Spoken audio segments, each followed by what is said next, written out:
Acionando agora o Yuri Costa, que acompanha como ninguém todas as atividades políticas desta cidade.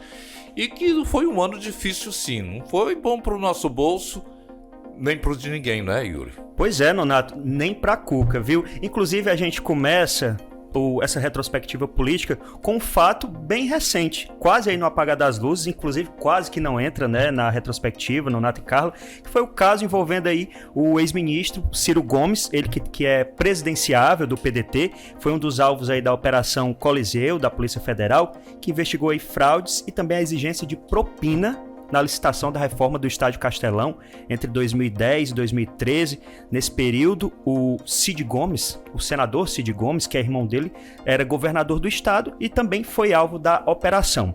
Ao se pronunciar aí sobre o caso, o Ciro, como já era de se esperar, apontou aí a metralhadora dele, girou aí contra a justiça e também contra o presidente Bolsonaro.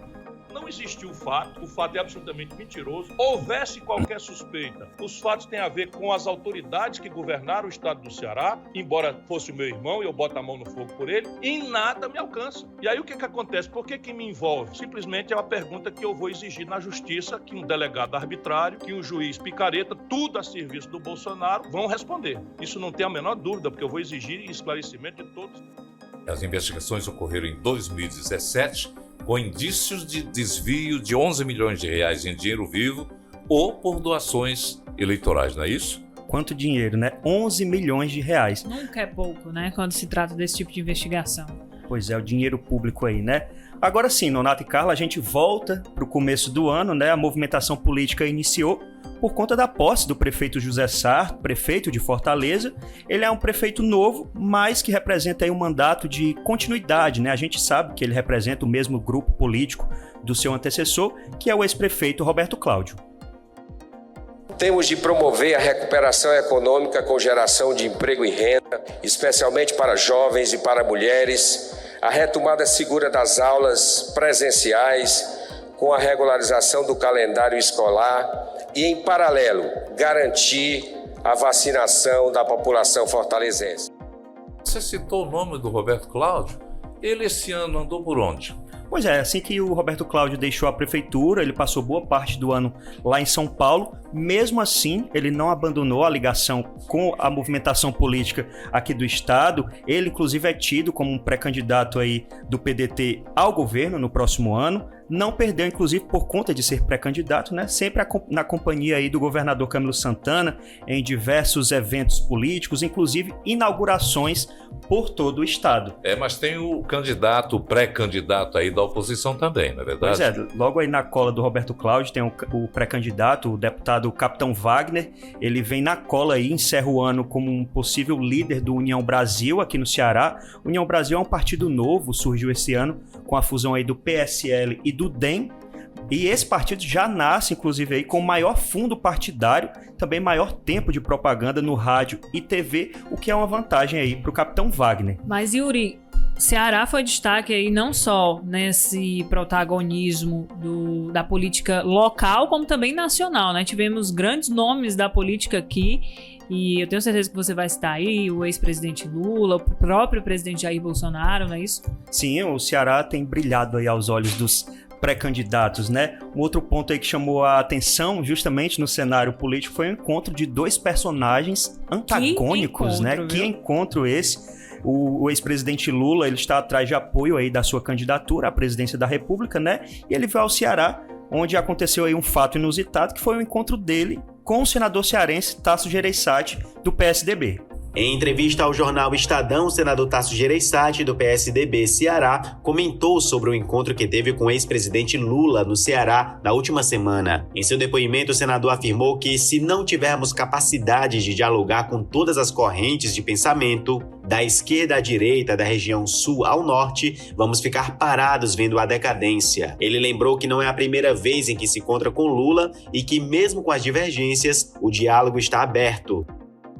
Pois é, a gente lembra, né, quem está acompanhando também, que em 2010 Lula se uniu a Eunício Oliveira, do MDB, e José Pimentel, do PT, justamente para derrotar Tasso nas eleições ao Senado, com as bênçãos aí do então governador Cid Gomes e também do irmão dele, o ex-ministro Ciro Gomes. Falando em viagem, já que você está citando aí, quem mais circulou por aqui? Pois é, quem também tomou gosto aí de vir ao Ceará foi o presidente Jair Bolsonaro. Não uma vez só, né? Não só uma, pois é. Várias. 4 vezes, inclusive. Eu fui até a última... Fui até Russas, né, na última participação dele aqui no Ceará, cobri um desses eventos aí que foi em outubro. Durante o discurso, o presidente Jair Bolsonaro aproveitou para criticar a CPI da Covid no Senado. Como seria bom se aquela CPI estivesse fazendo algo de produtivo para o nosso Brasil. Além de demonstrações desse tipo, o que é que ele fez mais por aqui?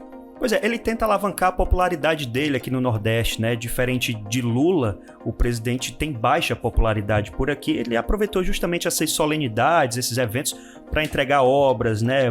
Marcar território, né? Que ainda é um reduto. reduto. Fazer campanha política, né? Também. Justamente, é uma forma velada aí de fazer campanha, né? Ele está tentando justamente alavancar essa popularidade aqui no Nordeste. Velada, vírgula. Pois é, só para lembrar aí que em todas essas ocasiões, né, ele sempre foi criticado pelas aglomerações que esses encontros provocavam em plena pandemia, bom lembrar. Encontros esses sem máscara, né?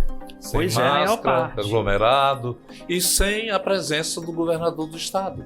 Verdade, em nenhuma dessas visitas do presidente Jair Bolsonaro ao Ceará, ele foi recebido pelo governador Camilo Santana. Um dos pontos que o governador alegava era justamente a questão de que não era o momento, por causa, né, das regras dos decretos estaduais, que falavam exatamente os decretos sobre essa questão aí de que não pode aglomerar. Mas a última, o decreto já estava numa flexibilização, né? Daria ali para ter uma participação do governador, não aconteceu, enfim. Pois é, mas aí ele foi recebido pelos apoiadores, né? Falando em apoiadores, né, a gente teve aqui em Fortaleza também a manifestação aí do dia 7 de setembro. Os manifestantes pró-governo criticaram, obviamente, as ações do Supremo Tribunal Federal, medidas de suspensão de atividades, o que afetou a economia.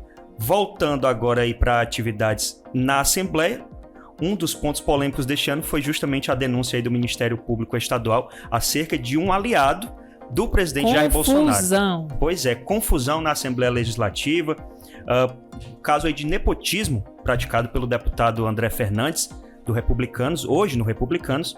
Ele foi acusado aí de nomear um cunhado e um tio para os cargos lá na Casa Legislativa. Além disso aí, também falando sobre o parlamentar, complementando, porque a atuação do André Fernandes sempre é alvo de polêmica, né? O clima esquentou durante uma votação lá de um projeto que pune servidores aí não vacinados. André Fernandes bateu boca com Elmano de Freitas, do PT, trocaram aí algumas farpas durante a sessão. Baixa a voz e cale a boca que o tempo é meu. Baixa a voz e cale a boca que o tempo é meu. Eu não respeito quem não estuda e quer ganhar no grito. Cale a boca que o tempo é meu. Meu Deus, vem calar! É o auge desse Fosse áudio. o tempo realmente do bom senso. E trocaram farpas, foi um jeito educado que o Yuri encontrou de falar isso aí, né? Faltou aí umas gotinhas da famosa maracujina, né? Uns corações pra acalmar esses dois aí. Pois é, esse foi o ano aí político, né? 2021. Trégua de eleições, né? Mas aí o tabuleiro continuou se mexendo aí justamente como uma prévia do que nos aguarda no próximo ano. Donato e Carla. Realmente 2022 deve vir muita coisa no ano eleitoral. JJ Retrospectiva 2021. Oferecimento: água mineral Serra Grande. Saúde que jorra da pedra. Sicredi. A vida fica bem maior quando rende um mundo melhor.